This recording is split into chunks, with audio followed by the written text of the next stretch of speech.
मिल गई है, आप लोगों के मैसेज पहुंच गए हैं, पढ़ना स्टार्ट करते हैं। इंडिया में ना, इंडिया क्या पूरे वर्ल्ड में ऐसा मान के चलिए कि कभी कभी कुछ सेकंड्स के ऐसे छोटे मोटे इशू आ सकते हैं। ये टेक्नोलॉजी है, फेसबुक कितनी बार चला जाता है, यूट्यूब चला जाता है, तो ये तो क्लास है, इसमें तो सबसे ये मान लीजिए कि सेकेंडरी चीज में माना जाता है। फिर भी हमारी टेक्निकल टीम बहुत एक्टिव है, हर टाइम वो लोग ये रखते हैं कि भाई क्लास में लाइव स्ट्रीमिंग में कोई भी दिक्कत ना हो। चलिए, हम लोगों ने बातचीत की थी, मैं दोबारा से स्टार्ट करती हूँ। 1-2 मिनट का कुछ खास पढ़ाया नहीं था, अभी तो बातचीत ही चल रही थी। हम लोगों ने लास्ट क्लास में पढ़ा था एक मूर्ख आदमी जो बहुत पढ़ा लिखा था, बहुत योग्य था, बहुत समझदार था, मोहम्मद बिन तुगलक। समझदार था, बहुत अच्छे तरीके से प्लान बहुत गजब बनाता था, पर ये प्लान इसको एग्जीक्यूट नहीं करने आते थे। जैसे प्लानिंग करना क्रिएटिव आदमी का काम होता है, लेकिन मैनेज करना सिर्फ क्रिएटिविटी नहीं, इंटेलिजेंस की भी डिमांड करता है। तो ये क्रिएटिव तो था, ये बहुत बढ़िया योजना है, सबसे अलग हटके सोचता था, ये मल्टी टैलेंटेड आदमी था। एमबीटी का दिमाग ऐसे बाहर की तरफ रहता था। ये जो इस तरह की सोच रखते हैं ना, ये बाहर की तरफ मतलब तरह तरह के प्लान्स बनाते हैं, ये क्रिएटिव लोगों की पहचान होती है। हम आम लोग क्रिएटिव नहीं होते, हम लोगों का दिमाग देखो ऐसे चलता है। ये एरो देखो सारे अंदर हैं। इसका मतलब क्या है, हमें 1000 बातें बताई जाएंगी तो हम उसमें एक बात को प्रॉपर तरीके से समझ के, जैसे हमसे पूछा जाए कि चाकू का क्या यूज है, तो हम कहेंगे सब्जी काटने के काम आता है। यही हम 99.9% लोग यही बोलेंगे। चाकू का ये यूज इंटेलिजेंट आदमी को समाज ने सिखा दिया। लेकिन क्रिएटिव एक बच्चे का एग्जाम्पल है। एक बच्चा देखिए चाकू से क्या कुछ वो खिलौना बना लेगा, चाकू को वो पता नहीं कितना यूज कर सकता है, हम सोच भी नहीं सकते। यानी क्रिएटिव आदमी का दिमाग अलग अलग डायरेक्शंस में दौड़ता है, वो बहुत ज्यादा प्लानिंग्स करता है, पर इस प्लानिंग्स के साथ साथ उसका इंटेलिजेंट होना भी जरूरी है। क्रिएटिविटी, क्रिएटिव आदमी और इंटेलिजेंट जिसके अंदर ये मिक्सचर है ना, वो कामयाब होता है, क्योंकि क्रिएटिव बाकियों से अलग स्टेप उठा सकता है और इंटेलिजेंट मैनेज कर सकता है। तो जितने लोग आज भी 2020 में भी कामयाब है ना, जो आज भी कामयाबी की बुलंदियां आप देखते हैं पहुंचे हुए हैं, वो देखना वही लोग हैं जिन्होंने कुछ अलग हटके किया। चाहे किसी ने फेसबुक के लिए सोचा हो, मार्क जुकरबर्ग ने, या किसी ने यूट्यूब के लिए सोचा हो, ये अलग हटके सोचने वाले लोग थे। या फिर इनके साथ साथ इंटेलिजेंस भी मैटर करता है। अब ये आदमी एमबीटी क्रिएटिव तो था, लेकिन इंटेलिजेंट नहीं था। क्रिएट कर देता था, नए नए प्रोजेक्ट लॉन्च कर देता था, पर फिर इसको समझ नहीं आता था कि उस प्रोजेक्ट को मुझे कब वापस खींच लेना है अगर कोई बात गड़बड़ में आ गई। मैंने कल आपको 5 काम गिनाए थे, याद होंगे ना। इसने दोआब में 2 नदियों का पानी, जहां मिट्टी जहां हो उसे कहते हैं दोआब, वहां कर वृद्धि की। बहुत अच्छी बात है, कोई दिक्कत नहीं, वहां का अमीर किसान था, लेकिन इसने कर वृद्धि की तो इसको ये पता भी तो रखना चाहिए था ना कि इस साल वहां प्रोडक्शन कैसा रहा। जब वहां 7 साल लगातार अगर अकाल पड़ता गया तो इसकी नैतिक जिम्मेदारी थी वहां के किसानों को देता खाने के लिए। इसके आदमी वहां जाते, किसानों को खूब पीटते और उनके घर में जो कुछ है उसको छीन लाते। लूटने का काम थोड़ी करना चाहिए सरकार को, ये सरकार के टाइम में लूटने का काम, जैसे आज की सरकारें कर रही हैं, ऐसे ही इन्होंने लूटने का काम किया। तो जनता ने विद्रोह कर दिया, किसानों ने खेती बंद कर दी। अब खेती बंद कर दी तो आ जाओ हमारा घर खुद ही खा लिया, तुम क्या लूट के ले जाओगे। तो उस कंडीशन में राजा को नुकसान ही तो हुआ। एक तो खाती पीती जनता खुश रहती, टैक्स भरती। अगर कभी जनता पे विपदा आई तो ये सरकार जो टैक्स लेती है ना, या राजा जो टैक्स लेता था, उसकी नैतिक जिम्मेदारी थी कि वो लोगों की केयर करे। भाई तुमने इतने सारे ऋण वसूला है, उसके बदले लोगों की, जनता की कुछ महीने कुछ साल तो केयर करोगे। उसमें ये चूक गया। सेकंड इसने गलती क्या थी, इसने अपनी राजधानी बदली थी। याद होगा ना, कैसे जबरदस्ती पकड़ के कुत्ते, बिल्ली, गाय, भैंस, भेड़, बकरी, आदमी, अपंग, जवान, बूढ़े, बच्चे, बीमार, सबको जबरदस्ती। लोग नहीं जाना चाहते, अरे खुद चला जाता, अपने दफ्तरों को ले जाता। आज अगर मैंने कल एग्जांपल दिया कि अगर आज राजधानी बदलें मुंबई, तो दिल्ली के लोग थोड़ी मुंबई जाएंगे, सरकार जाए, सरकार के दफ्तर जाए, जनता क्यों जाए। तो इसकी ये गलती थी। कहने को कहते हैं, एक आधी किताब में लिखा है इसने रास्ता बनवा दिया, ये कर, लेकिन भैया इतनी 2000 किलोमीटर पैदल चलने में बीमार आदमी का रास्ते से क्या मतलब, वो तो मर जाएगा। कितने लोग थे, महीनों महीनों का सफर। इसने यातायात के ऊपर जो काम किया वो उस टाइम पे दिखता नहीं था। अगर ये होता ना प्लेन चलवा दिया, ट्रेन चलवा दी, तो लोग गाते, जाना तो पैदल ही पड़ेगा। जबरदस्ती पकड़ पकड़ के ले गया। वो अंधे और लंगड़े आदमी का किस्सा मैंने आपको सुनाया था। इसके बाद जब वहां चला गया तो वहां नुकसान में आया। क्यों? क्योंकि जगह जगह विद्रोह उभरने लगे, कभी मंगोल आक्रमण करने लग गए, कभी बंगाल विद्रोह करने लग गया। दक्षिण की तरफ गया विद्रोह दबाने तो प्लेग फैल गया। उस प्लेग में हजारों सैनिक मर गए। इसको खुद भी बीमारी लग गई थी, लेकिन ये बच गया। वापस आया, फिर इसको लगा कि यहाँ रह के ना मैं सेफ नहीं हूँ, क्योंकि ऊपर दक्षिण सब जगह विद्रोह भड़कने लगे। इससे बढ़िया तो दिल्ली की धाक ही अच्छी थी। आप आज भी देखो, दिल्ली मतलब दिल्ली ही है। दिल्ली का मतलब यूपी, राजस्थान, बिहार, हरियाणा, सबके लिए दिल्ली। जैसे कोई कहे कि मैं दिल्ली से हूँ, मैं दिल्ली में पढ़ रहा हूँ, तो लोगों के मन में एक अलग सी रिस्पेक्ट, अलग टाइप है ना कि हाँ भाई दिल्ली को हम आज भी राजधानी के पॉइंट ऑफ व्यू से देखते हैं। तो इनके टाइम में भी दिल्ली की धाक थी। अब जब ये दिल्ली छोड़ के पहुंच गया देवगिरी या ये अपना दौलताबाद, तो वहां पे क्या हुआ, वहां सिक्के ढले ना जो, उसमें भी लिखा गया कि दौलताबाद सेकंड कैपिटल है। तो फर्स्ट कैपिटल तब भी दिल्ली मानी जा रही थी। तो लोगों के मन में जो इज्जत, जो भय था दिल्ली का, वो इनके देवगिरी जाने के कारण खत्म हो गया और कहीं ना कहीं नुकसान में आने लगी ये बात। इसलिए इसको लगा कि वापस जाना चाहिए। वापस कूच कर गया। जनता ने कितनी गालियां दी होंगी कि एकदम पागल राजा है, पहले उठा के यहाँ से वहां, अब वहां से यहाँ। इतने सालों में ना बढ़िया खेती हुई, ना कोई लगान। सोचो दिल्ली खाली पड़ा था, तो दिल्ली के आसपास उस टाइम, दिल्ली मतलब दिल्ली नहीं था उस टाइम, दिल्ली का इलाका हरियाणा का भी तो हिस्सा था। हरियाणा से लगते जो इलाके थे ये सारे दिल्ली में ही गिने जाते थे। उत्तर हरियाणा पंजाब था और दक्षिण हरियाणा वाला हिस्सा दिल्ली का हिस्सा था। तो लोग बड़े दुखी, ना कोई टैक्स ना कोई कमाई, तो इसको नुकसान हुआ आर्थिक। तीसरा प्रोजेक्ट फेल हुआ। इसने कहा पैसा कम है, तो चांदी के जो टका रुपया था ना चांदी का, उसकी बराबरी करवा दी तांबे के सिक्कों से। तो लोगों ने कहा ठीक है भैया, अपने घर ही ना बना लेंगे, हमें क्या जरूरत है। और नकली सिक्के बना बना के लोगों ने मार्केट में बेचने और इस तरह का काम धंधा शुरू कर दिया। सरकार की किरकिरी हुई राजा की, और इसको लगा कि अब मैं क्या करूं। तो किसी मूर्ख ने इसको सलाह दी कि सारे सिक्के तुम मंगवा लो ताकि नकली सिक्के सारे खत्म हो जाए, असली भी। और उसके बदले लोग भाई क्यों लाएंगे सिक्के, तो चांदी के सिक्के बांट दो, तो जो कुछ रहा था खजाने में, राजकोष में, वो भी बटने में निकल गया। फिर इसने चौथी गलती की, खुरासान अभियान। खुरासान अभियान इसने भेजा था, जो अपना ये अफगानिस्तान ईरान वाला इलाका है ना, ये काफी दिनों से खाली पड़ा था, तो इसने बहुत बड़ी एक सेना, 3,70,000 सैनिकों की एक सेना तैयार की, 1 साल का वेतन उन्हें फ्री में दे दिया कि भैया तुम पहले ही ले लो 1 साल की सैलरी। सोचो 1 साल की सैलरी उस टाइम पे कितनी भारी दिखती होगी। और फिर 1 साल की सैलरी देके बोला साल भर अभी वेट करते हैं, अटैक करने का प्लान बना रहे हैं। और वेट करते करते साल बीत गया, वहां उन लोगों की तनख्वाह सारी खत्म हो गई साल भर की, और फिर वहां पता चला कि उस एरिया में तो मंगोलों ने कब्जा जमा लिया, यानी 3,70,000 की सैलरी वेस्ट गई। अब आगे उस सेना को कहां से पैसा देगा, आर्थिक नुकसान हुआ। 5वां अभियान इसने कहा कराचिल अभियान करूंगा, तिब्बत के इलाके में, चीन और भारत के बीच में, कुमायूं की पहाड़ियों में। यहां से गया, जो देसी राजा थे इन्होंने भी विरोध किया, जनता ने भी, पहाड़ों में भी यहाँ क्यों आई है ऐसी मुस्लिम सेना और ये और इस तरह की चीजें। फिर आगे बढ़ा तो इतनी ठंड थी कि वहां सेना फंस गई, और कहते हैं 10,000 में से 10 आदमी वापस आए थे, उनको भी गुस्से में आके इसने मरवा दिया। तो बहुत बड़ी सेना का नुकसान वहां खाया। 3,70,000 की सेना पैसे खा के बैठ गई, काम कुछ राजा की गलती है ना, सेना की गलती थोड़ी है, काम इसने क्यों नहीं लिया सेना से, या पहले उन्हें क्यों इतना एडवांस दिया। तो ये 5 बड़े प्रोजेक्ट फेल हो गए, किसके, मोहम्मद बिन तुगलक के। आज इन 5 को नोट्स के फॉर्म में मैं पढ़ा देती हूँ, ठीक है। देखो पहला, 5 योजनाएं, कल जितना लिखा था ना उसके आगे से आपको आज लिखना है। कल मैंने योजनाएं समझाई थी लेकिन लिखवाई नहीं थी, लिखने के बिना आपका काम नहीं चलेगा, तो ऐसे लिख लेना है, कुछ नहीं, एक योजना की 4 बातें हैं, तो 4 लाइन मुश्किल भरेंगी आपकी। पहली योजना है दोआब में कर वृद्धि कर दी। दोआब, 2 नदियों के पानी के बीच की जो भूमि होती है ना बहुत उपजाऊ, उसे कहते हैं दोआब। जैसे पंजाब, 5 नदियों के पानी से पंजाब बना ना, ऐसे दोआब, 2 नदियों का पानी, मेनली गंगा और यमुना, यही हमारी पुरानी मेन नदियां थी, यही आज हैं। तो इनके बीच में कर वृद्धि कर दी, यानी हरियाणा, पंजाब, यूपी का जो इलाका है ना, इनके लोगों पे टैक्स की मार डाली इसने। कोई नहीं, वो सह लेते, वो अमीर इलाका था, लेकिन प्रकृति का भी तो कहीं ना कहीं नुकसान उठाना पड़ा। आपदा आ गई कि भाई बारिश ही नहीं हुई, जब बारिश नहीं है तो काम कैसे चले। नहरें थी उस टाइम, लेकिन छोटी छोटी, कोई बहुत ऐसा थोड़ी कि भाई नहरों का जाल था। आज नहरों का जाल है, आज तो राजस्थान में भी धान की खेती होने लग गई, लेकिन तब नहरों का जाल नहीं था। और याद करो, दिल्ली सल्तनत में सिर्फ एक आदमी ने अब तक नहरों पे काम किया था। वो आदमी कौन था, जो इसके पिताजी थे, जिनका मर्डर इसने वो महल गिरवा के लकड़ी का करवाया था। क्या नाम था उनका, गयासुद्दीन तुगलक या गाजी बेग तुगलक। दिल्ली सल्तनत का पहला गाजी है। गाजी तो कई हुए, गाजी की उपाधि, गाजी मतलब काफिरों का वध करने वाला, विधर्मियों का नाश करने वाला, यानी सिर्फ इस्लाम धर्म ही आगे बढ़े, तो इस तरह की गाजी की उपाधि। लेकिन दिल्ली सल्तनत में सिर्फ एक ने ली है, जिसका नाम है गयासुद्दीन तुगलक या गाजी बेग तुगलक। उसने नहरें तो बनवाई, लेकिन वो नहरें जाल नहीं थे, कहीं कहीं पे नहर थी, तो वो नहरों की कमी अभी भी थी दिल्ली सल्तनत के टेरिटरी में, आज भी उतनी नहरें नहीं थी। इसके पिताजी ने थोड़ा सा काम किया, तो वो नुकसान कहीं ना कहीं उठाना पड़ा। जब इसने ये कर वृद्धि की, तो ये कर वृद्धि ज्यादा नहीं की, 1/10 से 1/11 बढ़ेगा, बस, ज्यादा नहीं हुआ। लेकिन इसी समय दोआब में अकाल पड़ गया, ये इसकी किस्मत मान लो कि भाई किस्मत ने साथ नहीं दिया। इमेजिन करो इसी टाइम पे बहुत बढ़िया खेती होती और अगले 10 साल लगातार खेती बढ़ती जाती, तो इसका राजकोष भरता जाता, फिर लोग कहते बहुत प्रतापी, बहुत समझदार राजा है। लेकिन किस्मत ने इसका साथ नहीं दिया, और कुछ इसकी कमजोरी भी रही। अकाल कभी भी कहीं भी पड़ सकता था, ये राजा की जिम्मेदारी थी कि उसे पता रहे मेरे किस इलाके में क्या दिक्कत फेस कर रहे हैं लोग। तो इसी समय दोआब में अकाल पड़ गया, लगातार 7 वर्ष तक अकाल चलता रहा, 7 साल लगातार सूखा, तो इतना मुश्किल पैदा कर पाते कि पेट भरे, लगान कहां से दें।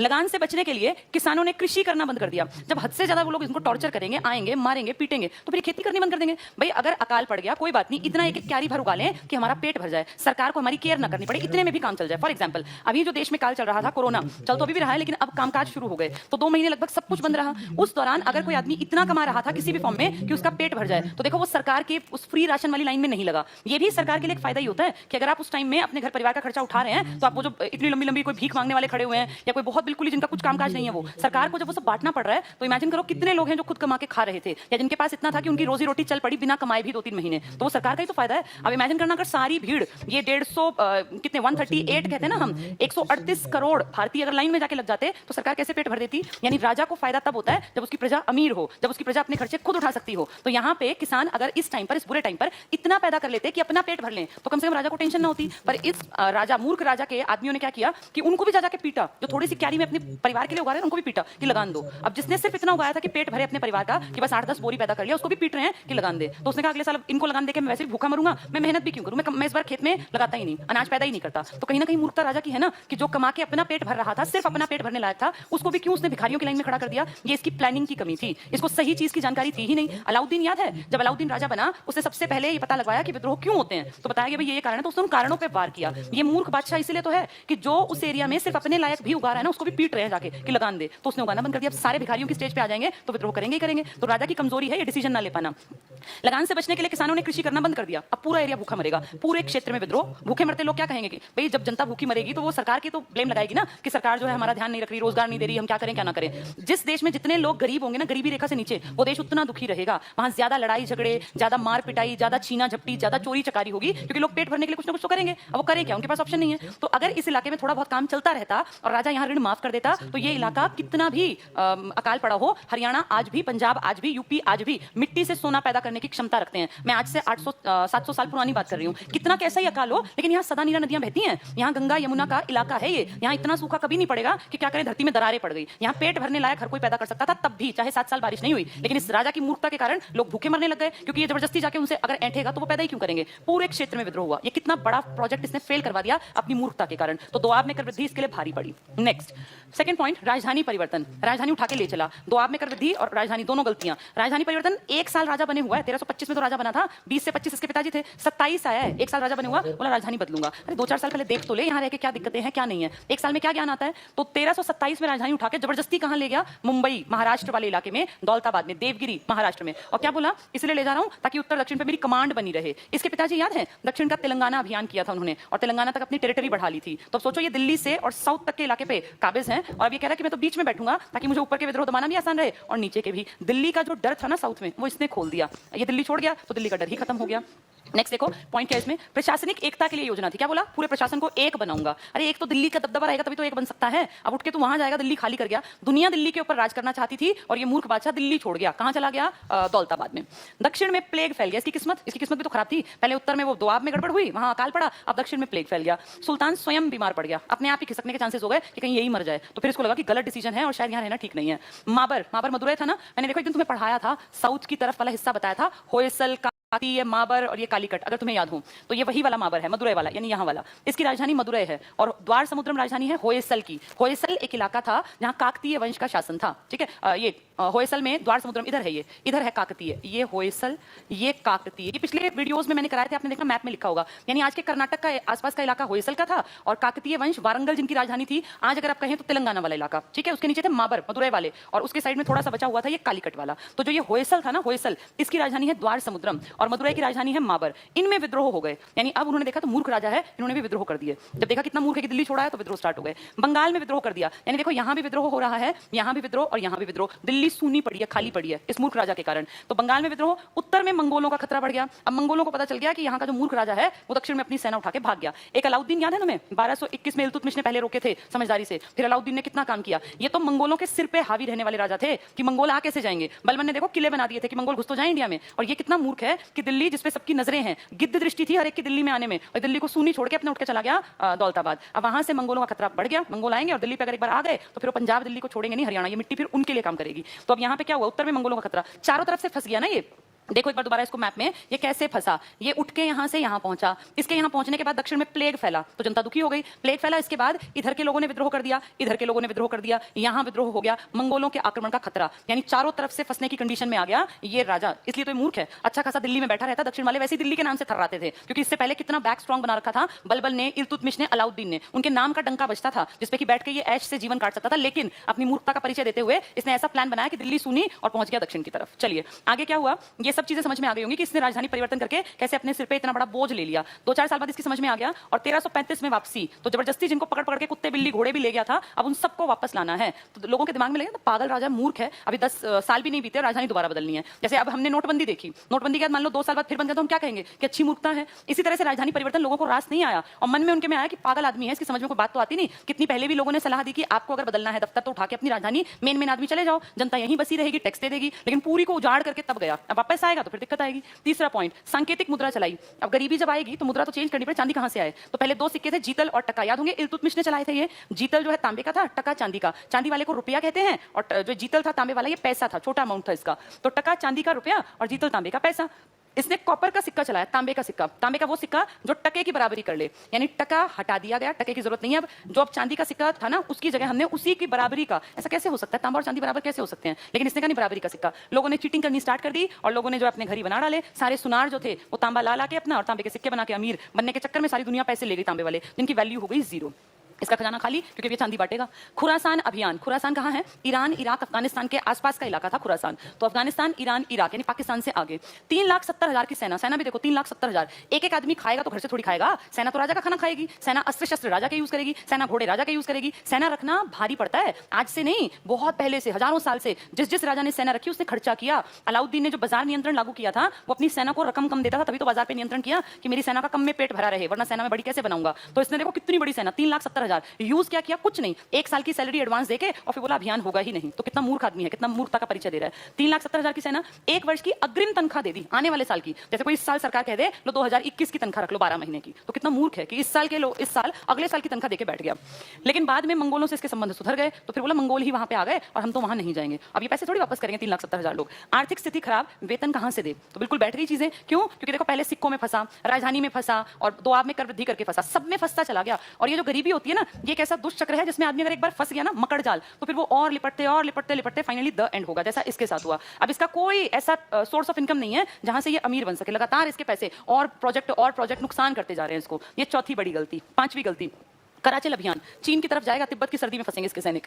भारत और चीन, चिल जो है ना कराचिल, ये देखने में चीन जैसा लग रहा है, च तो कराचिल जो है वो चाइना की तरफ है, कि मध्य कुमायूं की पहाड़ियों पर। कुमायूं का इलाका है ना हमारा गढ़वाल कुमायूं वाला, इसके और उत्तरी हिस्से में तिब्बत की सर्दी में इसकी सेना फंस गई और देसी राजाओं ने भी विरोध जताया और यहाँ लगभग सारे सैनिक मर गए। तो 3,70,000 तो वैसे फालतू इसने इकट्ठे 1 साल की तनख्वाह देके फिर हटा दिए। वो क्या करता उनका खर्चा कहां से मेंटेन करें। और यहाँ जो भेजे थे वो मर गए। इसका दिल्ली राजधानी का प्लान फ्लॉप हुआ। यानी इसने जितने प्रोजेक्ट चलाए पूरी लाइफ में वो सब महा फ्लॉप प्रोजेक्ट रहे। इसीलिए इसको कहते हैं कि ये पढ़ा लिखा मूर्ख था, सबसे योग्य था लेकिन पढ़ा लिखा मूर्ख कहलाया। आगे देखो क्या बताया इन्होंने। सिंध के एक अभियान के दौरान थट्टा में इसकी डेथ हो गई। थट्टा जगह का नाम है, सिंध यानी पाकिस्तान में। तो पाकिस्तान की तरफ गया था, वहां थट्टा में इसकी डेथ हो गई। डेड बॉडी को लाए और दिल्ली में जो उसके पिताजी ने किला नहीं बनवाया था तुगलकाबाद, जिसमें देखो मिस्त्रियों को पकड़ के ले गए थे निजामुद्दीन औलिया, उसी किले में इसको दफना दिया गया। तो इसकी समाधि जो है वो देखो मार्च 1351 मृत्यु, दफनाया गया तुगलकाबाद में। जब ये मरा ना तो जनता ने खुशी मनाई, कितने पागल राजा से हमें मुक्ति मिल गई। तो बदायूं ने लिखता है कि जिस दिन ये मरा उस दिन राजा को प्रजा से और प्रजा को राजा से मुक्ति मिल गई। राजा भी दुखी था। अब इस आदमी की तरफ एक बार सोच के देखो, ये बातें सुन के लग रहा है कितना मूर्ख था, ये मरना ही ठीक था। लेकिन एक बार इसके पार्ट पे आना, ये अच्छा भी बहुत था। कैसे?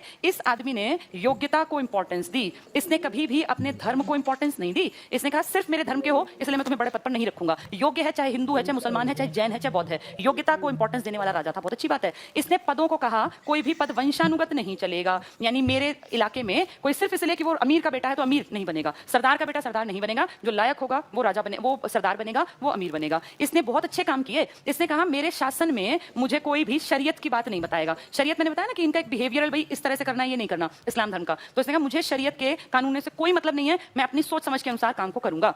तो ये सब काम बहुत अच्छे हैं। इसने धर्म से शासन को अलग रखा, बहुत अच्छी बात है। इसने योग्यता को इंपॉर्टेंस दी, इसने पदों को वंशानुगत रोक दिया करना, ये सब कुछ बहुत अच्छा है। लेकिन इसकी किस्मत ने साथ नहीं दिया। कैसे? जब इसने योग्यता के आधार पे लोगों को पद दिए ना, तो जो अमीर थे वो चिढ़ने लगा कि अच्छा अब ये फालतू के लोगों को हमारी बराबरी पे रखेगा। इस बात से इसके इलाके के सारे अमीर इससे खफा हो गए कि ठीक है ये हमारे बेटों को ना रखे, अब ये बाहर के लोगों को, जो गैर तुर्क हैं या जो ये हिंदू हैं, जो इन लोगों को बनाएगा। मन में चिढ़ पैदा हो गई। पद अगर वंशानुगत नहीं रहेंगे तो अब आगे आने वाले टाइम में सैनिक का बेटा सैनिक नहीं बनेगा। तो फिर ये बात तो चिढ़ पैदा करेगी, क्योंकि सब लोग खुश थे कि मेरे बेटे को कोई काम धंधा ढूंढना ना पड़े, जो मैं कर रहा हूं वही मेरा बेटा कर ले। तो इसलिए पद वंशानुगत जब इसने खत्म किए तो इससे जो लोग पदों पे बैठे थे वो लोग भी इसमें अगर मान लें हम तुर्क सरदार थे, वो सब भी गुस्से में आ गए। तो अमीर भी दुखी हैं, सरदार भी दुखी हैं इस राजा से। इसने क्या कहा, मैं शरीयत में लिखी बातों के अनुसार नहीं, अपनी बुद्धि से चल के अपने कामों को ठीक करूंगा। अच्छी बात थी, लेकिन वो प्लान चला नहीं इसका। तो जब शरीयत को इसने ध्यान हटा दिया ना कि शरीयत मेरे लिए इंपॉर्टेंट नहीं है, तो उस टाइम पे जो इनके धर्म के उलेमा वर्ग के लोग थे, जैसे हमारे पंडित टाइप के, ऐसे इनके उलेमा जो धर्म के सिद्धांत और इस तरह की बातें करते हैं, तो उलेमाओं ने कहा ये तो ठीक राजा नहीं है, ये तो हमारी शरीयत की बेइज्जती कर रहा है, ये कह रहा है मैं शरीयत की बातें सुनूंगा ही नहीं। तो इससे अमीर भी चिढ़ रहे हैं, इससे सरदार भी चिढ़ रहे हैं, तुर्क सरदार, और इससे उलेमा भी चिढ़ रहे हैं, इससे किसान भी चिढ़ने लगे मूर्खता के कारण, इससे आम जनता भी दुखी थी, इससे सब दुखी थे। इसलिए तो कहा कि जब ये मरा तो राजा को प्रजा से मुक्ति मिल गई। अब बेचारे को ये देखना इसने कितने अच्छे काम किए हैं। एक बार इसको दूसरे पॉइंट से देखो कि इसने कोई कसर नहीं छोड़ी अच्छाई में, लेकिन इसकी किस्मत बुरी थी कि उन प्लान्स को एग्जीक्यूट नहीं कर पाया। इसने अमीरों को अमीर बनने से रोकने के लिए नहीं, इसने कहा लायक लोग अमीर बने, इसलिए लायकियत को इंपॉर्टेंस दी। इसने कहा पद वंशानुगत होने से ना लोग काम नहीं करते, पद पे ये होगा लायक आदमी है तो वो काम करेगा। जैसे अब हम लोग चाहते हैं कि चीजें जो हैं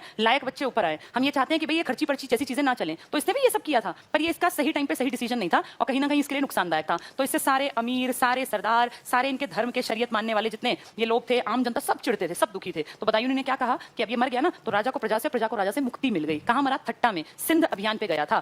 फिर भी 26 साल काट गया, 1325 से 1351। और इसके मरने के बाद इसका कोई भी बेटा लायक नहीं था, ऐसा इतना बड़ा भी नहीं था, इतना लायक भी नहीं था कि वो राजपाट संभाल पाता। इसीलिए इसके मरने के बाद इसके चाचा थे जिनका नाम था रज्जब, उनका बेटा जिसका नाम है फिरोज शाह तुगलक, तुगलक तो बस नाम में वैसे ही लगा लिया, फिरोज शाह तुगलक, ये राजगद्दी पर बैठा। तो फिरोज शाह तुगलक इसका भाई भी नहीं है और इसका बेटा भी नहीं है, ये इसके चाचा का बेटा है फिरोज शाह तुगलक। तो पहले गयासुद्दीन तुगलक बैठा, उसका मर्डर करके उसका बेटा बैठा, और उसकी तो खैर हत्या नहीं हुई, अपने आप मरा है, लेकिन उसके बाद उसके चाचा का बेटा बैठा है जिसका नाम है फिरोज शाह तुगलक, रज्जब का बेटा है ये। ठीक है, मैं क्या करूं क्लास में? लंबी क्लास ले लें, ठीक है, ठीक है। फिरोज शाह तुगलक तो मैंने आपको बता दिया ये। अब ये जो फिरोज शाह, तो कितना टाइम बचा है क्लास में? मुझे कितने बजे क्लास छूटनी है वो बताओ। मुझे 20-25 मिनट क्लास लेनी, ठीक है। चलिए अब नया टॉपिक है, एमबीटी का चैप्टर हो गया क्लोज। फिरोज शाह, बहुत बहुत इंपॉर्टेंट एक कैरेक्टर जिसने कुछ बहुत अच्छे काम किए लेकिन कुछ गड़बड़ियां भी की। फिरोज शाह तुगलक कौन है ये एमबीटी के चाचा का बेटा है। चाचा कौन? रज्जब। ये जो फिरोज शाह तुगलक है ना, इसने अपने टाइम में जब इसको गद्दी मिली तो तुम्हें सुन के लगेगा वाह भाई राजा बन गया, लेकिन ये मत समझो कि गद्दी इतनी आसानी से बैठने के लिए मिली थी। ये लिखा हुआ है इतिहास में कि सुन के लगता है कि इसको फूलों की सेज मिली, पर उल्टा हुआ। कांटों का ताज पहनना पड़ा था फिरोज शाह तुगलक को, क्योंकि फिरोज शाह तुगलक के हाथ में जब गद्दी आई तो उस टाइम सारे का सारा उलेमा वर्ग चिड़ा हुआ था। क्यों? क्योंकि इसके ही ताऊ जी के बेटे एमबीटी ने कभी भी उलेमा वर्ग की सुनी नहीं। वो कहता मैं शरीयत को नहीं मानता। इस टाइम सारे अमीर चिड़े हुए थे सुल्तान से, क्योंकि अमीरों के पद उसने बांट दिए थे किसी किसी में। तीसरा, जितने भी तुर्क सरदार थे ये भी चिड़े हुए थे, उसी कारण पद एक बहुत बड़ा कारण था। चौथा, इस टाइम तक जब इसको राजगद्दी मिली किसान बहुत दुखी थे। क्यों? क्योंकि किसान ऋण में डूबे हुए थे। अच्छा, एक इंपॉर्टेंट टॉपिक रह गया, दीवाने को ही पढ़ाया था ना, दीवाने को ही, ये शायद नहीं पढ़ाया आपको दीवाने को ही, इसके बारे में सुन लो क्योंकि ऋण से इसको जोड़ेंगे। दीवान ए कोही ये एक डिपार्टमेंट है और इस डिपार्टमेंट का काम था किसानों को ना मूल्यवान फसलें पैदा कैसे करनी चाहिए, तुम्हें क्या खेतों में उगाना चाहिए ताकि तुम अमीर बनो, इस टाइप की एक नॉलेज बांटने का काम करता था दीवाने को ही।